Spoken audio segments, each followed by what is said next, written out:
Well, guys, we have ourselves another story, another case of the woke eating the woke, or the woke eating the faux woke. Pretty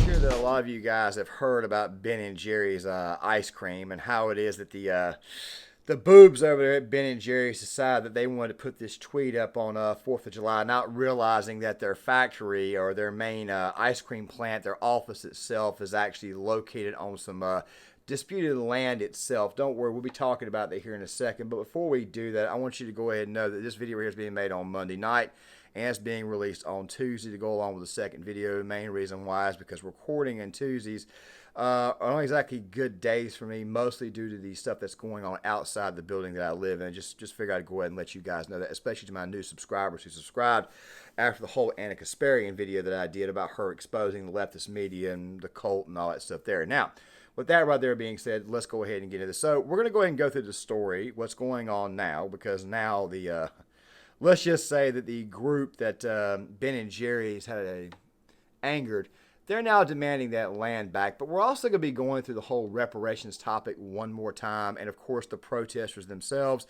and my issues with both. But just know that I'm going to be attacking Ben and Jerry a lot more because these people, quite frankly, are in fact stupid. With that right there out of the way, let's go ahead and roll this news report, and we'll come back on the other side. And now perhaps Ben and Jerry's is going to pay a price too. The mediocre ice cream brand is no stranger to activism. And this week they marked Independence Day with this Twitter post saying, "It's high time we recognise that the US exists on stolen Indigenous land and commit to returning it." Well, it seems that bit of anti-American sentiment might cost Ben and Jerry's. Not only are there calls for a boycott as the parent company's share price falls, but they are now being asked to live up to what they're preaching about the US existing on stolen land that must be returned.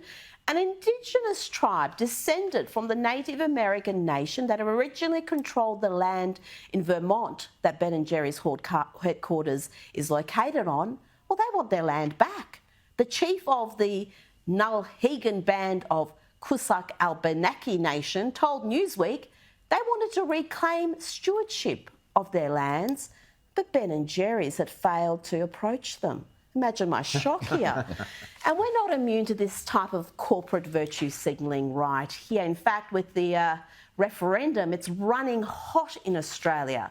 Perhaps it's time that good people stopped handing over their hard-earned to companies that hate them, or at least hate their values.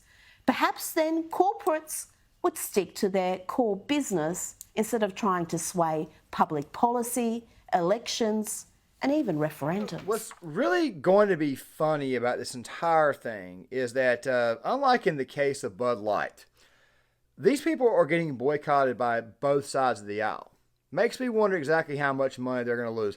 By the way, when it comes to ice cream, Ben and Jerry's, I've never really and truly been that big of a fan. Yes, you can pick up a cup of like American Dream or Chunky Monkey, and there's also I think it's the Tonight Dough. You're probably going to hear me screw it up later on in the video, so yeah, if you guys want to make fun of me over screwing it up a little bit later, go right ahead and do so, because I decided to edit this clip in last rather than editing this clip in first, but yet I wanted to keep the other clip in.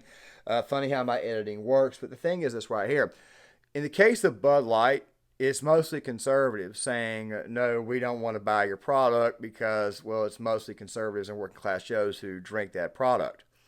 In the case of Target, it's mostly suburban moms and working class moms who, by the way, go to Target to avoid Walmart, who've basically said, no, we don't want to shop here because of what you're trying to do, the message you're trying to send to our kids with the whole, tuck-free bathing suits and that whole pandering crap. Yeah, I think it's actually kind of funny, given that that was mostly conservatives. But like this time in the case of Starbucks, it looks to me like the boycotts are going to be coming from both ends of the aisle, especially the very, very radical woke, because these people, the guys who own Ben & Jerry's, don't seem to realize that capitalism is what made these guys great. You see, in this great capitalistic society that we have, you can actually choose your destiny. I can already hear some people clapping in the comment section wanting to complain about capitalism, but quite frankly, the vast majority of their complaints are just completely unwarranted. And one more thing too, and I got to point this out, and I don't want to go too far off, but I need to say this. I've heard a lot of liberals complaining about how capitalism creates homelessness, and I just got through doing a video on that with Seattle, what's going on there. The homeless population there is protesting the All-Star game.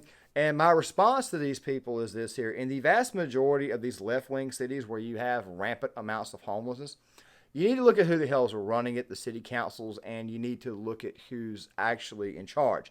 Did you ever think that maybe it's not capitalism, but maybe it's the fact that the person running the show there and the people in charge are Democrats, the same Democrats you vote for every election cycle? Just figure I'd get that out there. But yes, this right here is going to be fun to see, because not only is Ben and Jerry's about to get hit from the right, which is actually not going to be that hard of a strike from the right, but they're also going to be getting hit from the left too. It's going to be very interesting to see how this entire thing plays out. It's extremely hypocritical, especially given Ben and Jerry's history of donating to social justice warrior causes.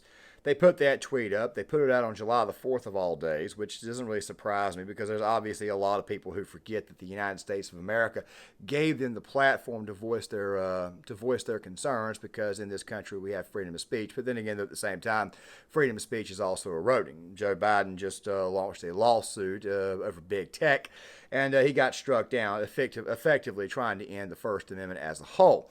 The thing is this right here. These people at Ben and Jerry's, they're not exactly what we call bright. They don't seem to realize that, well, actually, I take that back. They actually do realize that this country made them who they are. They made their bones here. Obviously, capitalism made them successful.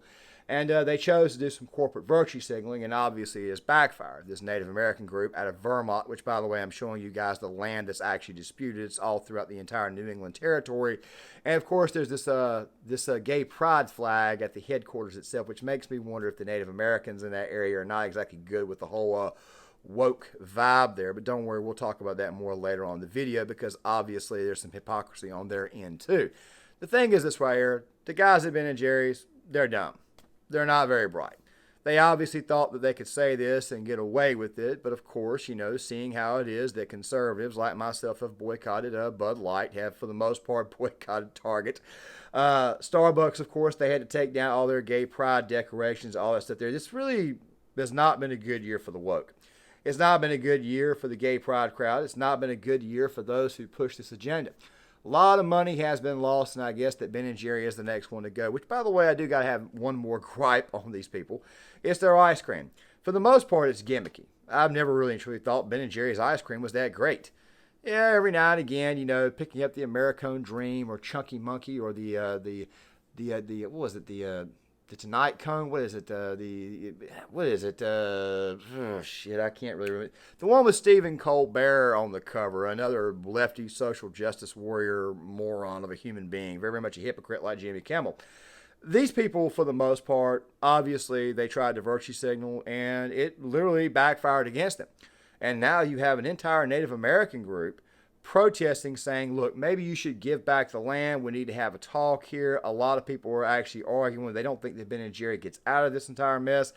I personally think that their stupid move is actually legendary, because obviously this right here will be, let's just say that the woke will now officially be boycotting this company to also go along with the right too. Funny how it is that sometimes we can actually work together, but then again though, if we choose to work together with the woke, it's going to automatically dumb down our IQs a great amount. So if it comes to that right there, I say let them burn down their own and leave us the hell alone in the process, and we'll burn down our own to go on top of that, like we did in the case of Bud Light. With that right there being said, though, let's go ahead and point out the hypocrisy of the other side. Really quick, I need to say this first. I understand the gripes over the situation with Native Americans and the land. I understand the issues. But there's a lot of minutia here that oftentimes these groups, especially these Native American groups, love to omit in the conversation, which quite frankly, like I said before, I understand their gripe, but no, I do not believe these people deserve any reparations, because as I'm about to explain to you, in a lot of these cases, especially like in the case of the Black Hills, the U.S. government has already told you, look, if you want the land back, you can just pay to get it back. I understand that you're making them pay for the same real estate, the real estate they claim is theirs twice, but you already lost it to us. But it's not like we use the Concord Doctrine. The Concord Doctrine is essentially when you conquer someone, you basically enslave them, is pretty much what you do. That's not what we do here in the United States. We typically tend to use a treaty system, as I'll be using the Mexican War here soon to kind of explain. It won't be a full history review or anything, but you guys will see what I'm saying here in a second. Basically, the point here is that oftentimes these groups love to omit certain nuggets of history that, quite frankly, I guess they're not proud of or don't want to bring up in the conversation. So automatically off the bat, while I do sympathize with Native Americans and I sympathize with their gripe, that does not mean that I am okay with giving these people reparations, as I'll explain to you here now. Right now, you have Native American groups that are protesting right now, wanting reparations. Now, really quick, I've made my point perfectly clear on reparations. I'm not okay with reparations at all. I really and truly get tired of hearing about it when it comes to the topic of slavery because, quite frankly, nobody alive has ever owned a slave, not here in the United States. Of course, slavery still exists in Middle Eastern nations and, of course, in Africa. Maybe you guys should go talk to them, you bunch of woke warriors who, quite frankly, are just a bunch of faux warriors, if you ask me. But the thing is this right here. In the case of Native Americans, on the other hand, I tend to be a little bit more sympathetic. Of course, I don't agree with reparations, and I don't agree with giving them back the land. I mean, I think that you have to pay for that, which, by the way, we'll be talking about here in this section of the video, because oftentimes when people say stuff like, well, you guys stole our land, I don't think that's entirely the case. You see, there's a lot of hypocrisy here. A lot of these Native American tribes took that land from other tribes by way of force. They used the Concord Doctrine. Here in the United States, we typically, what we decided to do was we decided to actually drive these people off their land, if you might want to call it that way, even though there were obviously Indian wars and all that type of stuff there. And ultimately, at the end of the day, we told them that they could have the land back. This is also the case in the Black Hills, which, by the way, is the thing we have to constantly keep hearing about when it comes to Mount Rushmore. We told you flat out after we took it, you guys can have the land back. You just got to pay a certain fee. You got to pay the money to get it back. That's how things work. Instead, what these people have done is put casinos on these lands, made a bunch of money, but yet for whatever reason, they've chosen not to pay the fee to get the land back. Yeah, a lot of hypocrisy here, if you ask me. So, no, I don't think these people deserve reparations either. Like I said before, you can have the land, you just got to pay for it, but apparently these people are not interested in paying to get the land back. Brings me to the whole Concord Doctrine as a whole. Let me give you guys a good example of a war in American history that people oftentimes love to say that we were the aggressor in. And in some cases, I can actually sympathize and agree with their points, even though I think that their conclusion is absolutely stupid. It's called the Mexican War. Now, I'm not going to get too much into the history of that because obviously this is not a history channel. But let me say this really quick. During the war with Mexico, right there at the end, we took Mexico. We practically conquered Mexico. Mexico, by the way, was much, much larger at that time. Do you want me to tell you how we handled that entire situation? We cut the land in half and covered the country's entire debt. So technically, we never really conquered them. We took it and then gave them back half of it, while also paying off the nation's debt, which, by the way, should have been a sign for this nation to, I don't know, maybe say to themselves, man, we got less land, we got less people, maybe we can put some more money into things, maybe build a better overall society, seeing how it's not that big anymore, it's a lot smaller, we don't have to govern this portion, we have to govern that portion. They obviously didn't want to do that, and we got to hear people scream and holler about lost provinces, and the fact of the matter is this right here. Those provinces are not lost. Those provinces are ours now. We own those provinces.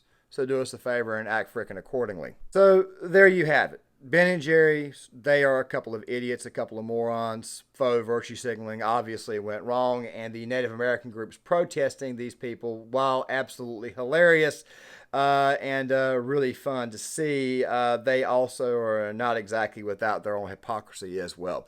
Guys, John Claymore here. If you like this content, please hit the like button. Subscribe if you feel that I've earned your subscription. I know some people are going to get pissed off and want to ratio this video, especially social justice warriors, but quite frankly, I could care less about those people. Please leave a comment in the comment section. I would love to get you guys' thoughts on this right here. And SJWs, one more time, piss off.